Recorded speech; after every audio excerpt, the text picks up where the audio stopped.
দুদক মানে দুর্নীতির বিরুদ্ধে সবচেয়ে বড় রাষ্ট্রীয় অস্ত্র, আর দুর্নীতি দমনে স্বচ্ছতা দরকার ভেতর থেকেই। বৃহস্পতিবার সকালে বরিশাল নগরীর সিএনডিপি রোডে দুদকের বরিশাল বিভাগীয় ও জেলা কার্যালয়ে প্রায় 23 কোটি টাকা ব্যয়ে বরিশালের 6 তলা বিশিষ্ট দুদক ভবন নির্মাণের ভিত্তিপ্রস্তর স্থাপন শেষে এক মতবিনিময় সভায় এসব কথা বলেন দুদক চেয়ারম্যান ডক্টর মোহাম্মদ আব্দুল মোমেন।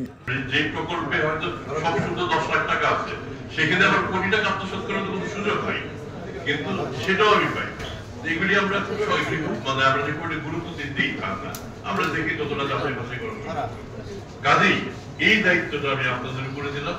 আপনারা একটু খুঁজে বের করেন আমার চাকরি জীবনে বিভিন্ন সময় কেউ দেখবে আমার সাথে কাজ করেছেন, মানে কিংবা আপনাদের মুরব্বীরা কেউ কাজ করেছে, একটু খোঁজ খবর নিয়ে আপনারাই বিবেচনা করে দেখেন যে আমার এই কথাগুলি বলার অধিকার আছে কিনা। পরে তিনি বরিশাল সার্কিট হাউসে বরিশাল বিভাগীয় পর্যায়ে কর্মরত সরকারি স্বায়ত্তশাসিত প্রতিষ্ঠানের কর্মকর্তাদের নিয়ে দুর্নীতি ও হয়রানিমুক্ত নাগরিক সেবা ও সেবার মান উন্নয়নে করণীয় শীর্ষক মতবিনিময় সভায় অংশগ্রহণ করেন।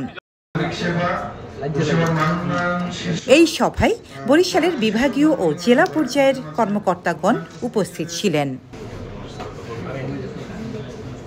রোজিনা রোজি, দেশকাল নিউজ।